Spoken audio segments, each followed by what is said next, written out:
All right, today's the day. We got the shocks. Here they are. They're pretty sick too, man. On like setting 3, you can push them in really easy, but any setting after that, it just keeps getting harder and harder. They're F-150 Falcon toe shocks. So they'll probably stay on the lowest setting for this, which is pretty soft. If we ever put anything on it, we didn't want this thing to move and just be static, we could crank them up. So I've got 2 of these hoops still left over from the TJ. I'm going to steal those, and I'm probably going to put them right here. Yeah, somewhere in this area where I can adjust those shocks, just right here, where I can just reach in, adjust them, that's it. That'd be pretty good. Or I might be able just to weld a mount off this and mount them there, because I want them to come up right through here. So I'm gonna take a lot of this stuff out right here, cut some expanded metal out, send them down through, bolt them up, and then I'm gonna weld some of these little bolts on the bottom, and we'll be golden for the shocks. Man, it's getting hot. I'm about to shut this door, get some lights on, turn the AC on, but I got 1 shock hoop and everything in. I'm able to, still hot, and I'm still able to turn the control. That's sick. I need to put a kicker from here to here. I'm gonna cut this off and tack weld that on each side, and then I'm gonna put a kicker from what's hot from here to here. That way there's a little flex in this flimsy little metal, but that's gonna be it. So I got the hoop in there, got the shock in there, and then I got this shock over here cut out, and I'm fixing to strap it down and get it the same height as that one. Get my tube in here, get it the same angle as that one, and yeah, I should be good to go. We'll get after it. All right, what's up everyone? Sorry, it is early morning. I'm not really a morning person, so I'm trying to get me a energy drink out of this case in here. Yeah, I'm not really a morning person, so I apologize. My face probably looks all puffy, and the voice probably sounds all bad. It rained all night, so I'm kind of like stuffy. That's not something that happens in Colorado a lot. It don't usually rain, especially like slow pouring rain all night. And it's still raining, kind of sprinkling. Last night the boys came over and we rode pitters in the backyard, so I didn't do much else with the trailer. Let me see, it's nasty wet out here. But I got both shock hoops on. Both shocks are mounted. I've cut some pretty big holes in the floor to move them around to get them on the bolts. And then I'm about to go take it. I didn't know it was going to rain like that. I just left it outside hooked up because I haven't put my hood on. I'm getting wet. Yeah, I just left it outside last night. Didn't know it was going to rain like this. So everything is rusting already. My welds are already rusted just overnight.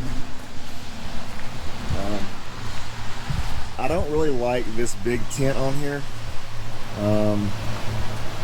It's probably just going to stay on here for this first trip that I take, and then I'm going to swap it out for the small one.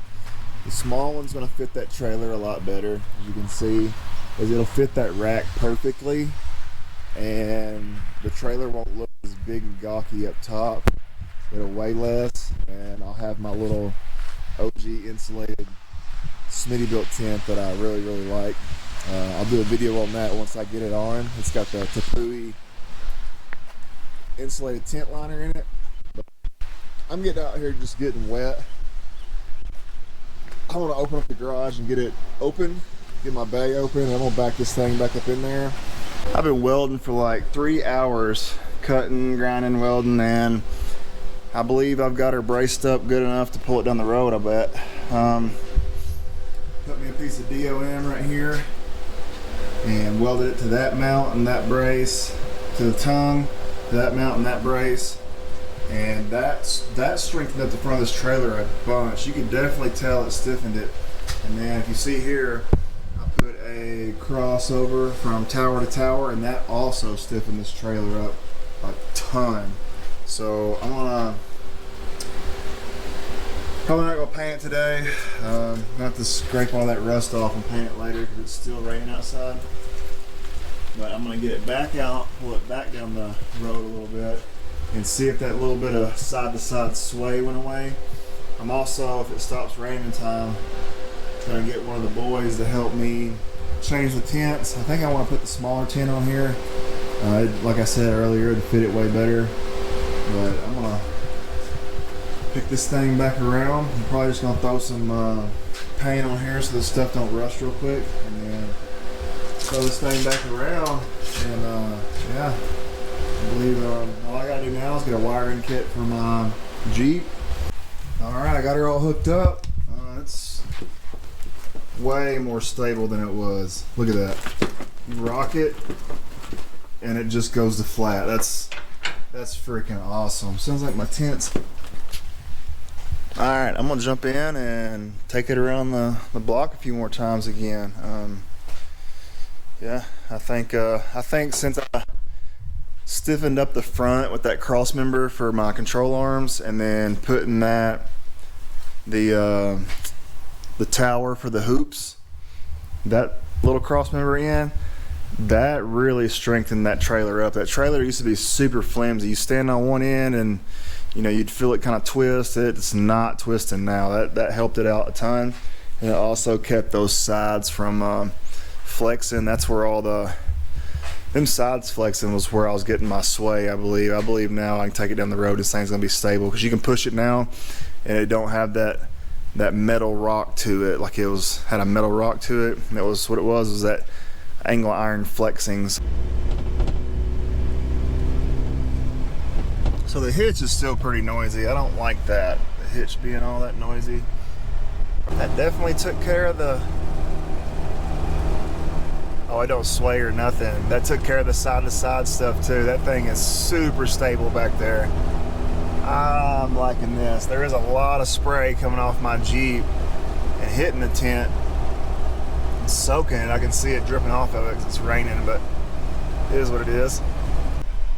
They're not taking her far.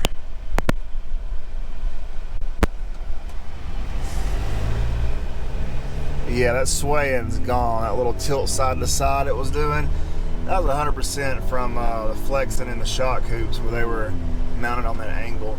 This thing's flat as can be now. It doesn't, looks like it's part of the Jeep back there. It doesn't move, doesn't nothing.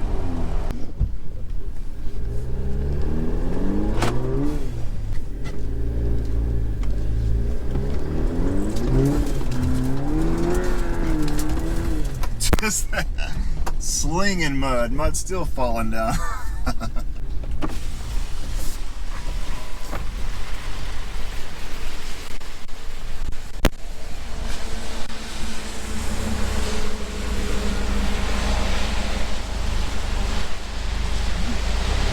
Oh, what's here? I think there's a log here maybe? Yeah.